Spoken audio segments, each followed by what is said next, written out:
Roberto Azevedo, você publicou na Folha de São Paulo, hoje, um artigo de opinião, no qual você defende uma tese com certa contundência. Você diz: as empresas brasileiras não têm condições de prosseguir como vieram até aqui, sem praticar um tipo de diplomacia empresarial. O que você quer dizer com isso?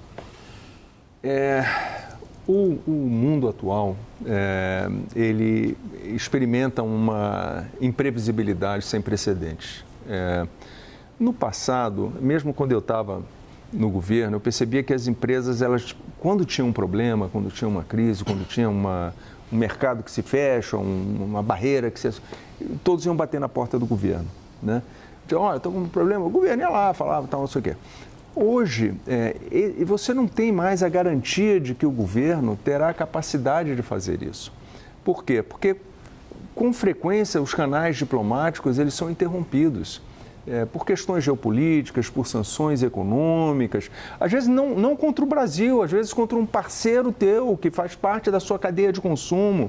Então, essa capacidade de interlocução nos mercados principais que nós temos, seja nos Estados Unidos, na Europa, no Japão, na China, onde quer que seja, você tem que preservar. Eles têm que estar permanentemente azeitados. Você não pode esperar que no momento da crise é que você vai conseguir estabelecer a cadeia de contatos que é necessária para fazer valer a sua posição. E esses contatos, eles têm que incluir essa diplomacia, William, ela não pode estar limitada apenas aos tomadores de decisão.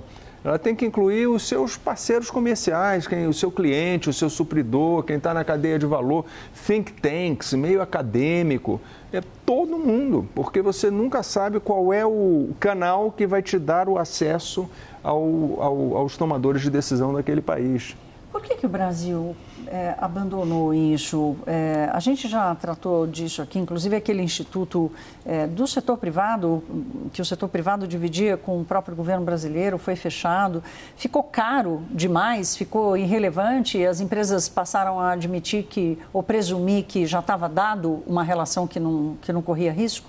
Acho que, em primeiro lugar, são do universo industrial brasileiro, são poucas as empresas que efetivamente têm essa relação externa como foco e como foco principal. Tradicionalmente, isso já vem aí do modelo de substituição de importações e tudo mais que nós todos conhecemos, o mercado alvo é o mercado brasileiro, né? Que é um mercado até protegido, né? Quase que cativo para vários setores. E a exportação é uma coisa que fica no segundo plano, né? Se der, se sobrar aqui, vou exportar, vou colocar lá fora. Eu acho que isso está mudando um pouco. Nós estamos vendo muito mais empresas brasileiras se multinacionalizando, operando em muitos países, se integrando mais nas cadeias de valor. Eu acho que isso muda, sabe? Isso é uma nova realidade. Tem que encarar como um investimento, né? Não como um mas custo. Não era assim. Não era assim e mais do que isso, achando que era um investimento que não trazia retorno. Mas na hora da crise é que você vê o retorno. Né? Agora tem uma dificuldade da diplomacia empresarial de ela não ter mandato para falar pelo Estado, né? Nem precisa. Mas num caso como esse, por exemplo? Justamente por você não estar falando com o Estado, você encontra os caminhos. Aquela lista de exceções lá, que foi fabricada num curtíssimo espaço de tempo e que excetuou quase metade das exportações brasileiras, ela foi negociada por empresas americanas dentro dos Estados Unidos. Por isso nós estávamos falando agora há pouco sobre se pode piorar. Alguém até me perguntou, o que pode piorar? Olha, na área tarifária tem muito pouco que possa piorar. Porque com 50%, você passa de 50% para 100% para 200%, você está morrendo afogado a 2 metros de profundidade, é a mesma coisa que você está morrendo a 200 metros de profundidade, você está morto igual. Não importa o aumento da tarifa. Então, na área tarifária tem muito pouco. As outras sanções políticas, vistos, Magnitsky, esse tipo de coisa, isso aí eu consigo ver as coisas talvez se agravarem um pouco mais. Mas na área tarifária é muito pouco. Então, como é que a gente trabalha isso? É falando com seus pares, com seus clientes, com seus supridores. Deixa eu voltar para a sua tese da diplomacia empresarial. ver se... Eu imagino se isso faz sentido para quem nos acompanha. A nossa audiência, boa parte dela é composta por empreendedores, gente que toma as decisões de economia e que olham o noticiário e são confrontados com as seguintes manchetes. A geopolítica causou uma disrupção nas cadeias produtivas. A China agora só vai vender isso ou só vai se comprar aquilo em função de decisões políticas. O governo americano está tratando de sufocar a China com esta ou aquela medida que não permite que ele compre ou que ele venda. Que diplomacia empresarial é possível numa desordem internacional, como você mesmo citou, no qual os fatores que pesam são fatores exclusivamente geopolíticos? Eu vou dar um exemplo para você, William. Eu trabalhei com alguns setores, por exemplo, que tinham que estar na lista de exceção. Os Estados Unidos não produzem, não compete com a produção americana, mas quando você olha a lista de exceção, cadê o setor? Não está. Aí você se pergunta, poxa, por que? Não faz nenhum sentido. Café, né? por exemplo. É um deles, né? Aí eu fui investigar, perguntar, por que aconteceu? Bom, por quê? Porque aquele canal que eles estavam usando, que era o canal dos compradores, eram canais, por exemplo, de esquerda, vistos como canal de esquerda, que não tinham a simpatia da Casa Branca. E aí, como o canal único que eles tinham era aquele, morreu. Agora, se houvesse outros canais que estivessem sendo atualizados e acionados o tempo inteiro, por exemplo, fabricantes de equipamentos americanos que colocam produtos no terreno no Brasil, que vendem para poder viabilizar as exportações brasileiras daquele produto, qualquer que seja, você tem uma capilaridade muito maior, seu poder de influência é muito maior. Você tá Mas dizendo, não é na hora que a coisa acontece que você vai conseguir. Mas, Roberto, você está dizendo, no fundo, que as empresas têm que começar a entender de política. Mas isso é óbvio ululante, William. A política ela não é privilégio ou exclusividade do Estado. O Estado tem a exclusividade dos canais diplomáticos, né? As negociações diplomáticas de Estado a Estado são exclusividade do Estado brasileiro, em particular do Itamaraty. Agora, a diplomacia, lato sensu, ela é de todos. Eu acho que os empresários têm que ser diplomatas também. Os CEOs, os representantes comerciais, os representantes que estão naqueles países fazendo lobby, fazendo o que seja, são diplomatas também. É outro tipo de diplomacia. Mas é uma diplomacia que, na lei da selva, que é a que nós estamos vivendo hoje, é cada vez mais importante. É assim, do tipo, se você quer botar esse seu produto aqui na praça, você tem que saber quem é que manda na praça, quem é que apanha na praça, e por aí vai, né? Quem Agora, é o rei da cocada preta? Falando ainda da diplomacia, mas aí do ponto de vista da diplomacia oficial, há uma hipótese aqui sendo aventada de que o Brasil consegue liberar o lado econômico, negociar alguma tarifa, investimento e tal, mas fica travado no lado político. Você imagina como é que a diplomacia brasileira deve lidar com uma situação em que reduz a tarifa e aumenta as sanções políticas? Eu acho que o pragmatismo e a flexibilidade, a capacidade de atuar de uma maneira até inteligente mesmo, né? Sabendo entender que o cenário é esse e que nós vamos ter que viver com certos obstáculos, certos atritos, certas arestas, não podem impedir que a gente trabalhe com outras coisas também.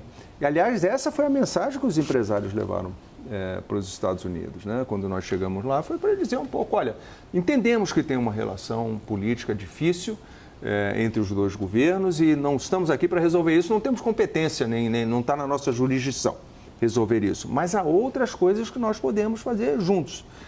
Naquele momento, Thaís, essa convivência entre esses dois espaços não era possível. Quem sabe agora é. O Trump deu a senha para abrir essa porta? Ele deu a senha de que talvez isso possa acontecer. Até que ponto? Ler mais do que isso é arriscado. Até que ponto as condições que ele colocou desde o começo no tarifaço, que exige que o Brasil pare imediatamente o processo contra Bolsonaro, ainda estão de pé, em vigor? Eu acho que sim, entendo que continuam com essas dificuldades muito presentes. O que eu acho é que isso não impede necessariamente que você tenha conversas pragmáticas, muito objetivas em outros temas que são importantes, eventualmente de segurança nacional norte-americana até, né? E que isso possa, quem sabe, ajudar aí contornando as arestas políticas. Agora, tudo isso você tem que pensar no cálculo político dos dois lados, né? Do nosso lado, nós queremos isso? Nós estamos dispostos a isso? É esse o caminho que nós queremos? Quais são as implicações de política interna, de política externa? E do lado de lá, a mesma coisa, né?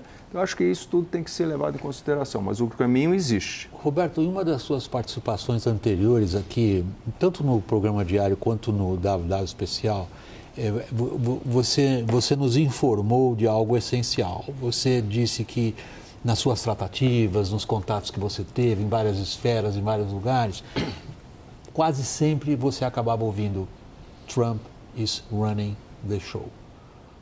Mesmo os secretários dele, a gente tem a impressão que são surpreendidos pelo que ele faz. É ele que está conduzindo o show. Para onde? Essa é a pergunta de $1 trilhão, William. 1 milhão ficou barato. Baratíssimo, é 1 trilhão para valer mesmo, porque eu acho que ele sente a oportunidade à medida em que ela vai se apresentando. Então, qual foi a mensagem que eu levei com os empresários? Que eu tentei conversar com os empresários, perguntando, poxa, o que a gente fala, o que a gente... Porque a gente tem que mostrar que há oportunidades, porque você nunca sabe qual delas vai seduzir o teu interlocutor, qual delas vai fazer com que o seu interlocutor bata na porta da Casa Branca e diga, poxa, a gente está perdendo um negócio aqui extraordinário, por que nós estamos... Vale a pena o custo que nós estamos pagando, perdendo essa oportunidade? E você nunca sabe qual é a que vai seduzir, né, o outro lado. Mas eu acho que quanto mais amplo for o leque, né, eu acho que foi a Thaís que falou do leque de opções, quanto mais amplo for esse leque de opções, maior é a probabilidade de você conseguir uma abertura. E eu trabalho muito com probabilidades. Para mim, a minha vida inteira foi estatística. Quer dizer, eu não tenho certeza de qual coisa vai acontecer, mas eu tento maximizar aquele resultado. Então, falaram, mas os senadores estiveram aqui e não aconteceu. Não, mas aumenta a probabilidade de alguma coisa acontecer depois, né? As mensagens vão sendo passadas, os empresários estiveram lá. Resolveu? Não resolveu, mas aumentou a probabilidade, né? Outros foram lá, falaram, a probabilidade vai aumentando. E eu tenho absoluta convicção de que se você fizer esse tipo de gesto e for explorando alternativas, você vai abrindo espaço para essa conversa paralela ao dilema político que não será resolvido imediatamente, eu não acho. Aí está olhando para mim, eu falei para ela que eu tenho que chamar o intervalo, ela falou, não. Você promete que responde rápido? Posso fazer uma última perguntinha rápida? Eu não queria deixar de perguntar. Qual é a ingenuidade que o governo Lula não pode se dar ao luxo de ter? Eu acho que não deve temer a aproximação, não deve temer o diálogo, a abertura. Eu sei que existe o temor, que há aquela volatilidade que nós falamos da presidência, né, nos Estados Unidos, mas eu acho que nós temos que estar preparados para correr riscos.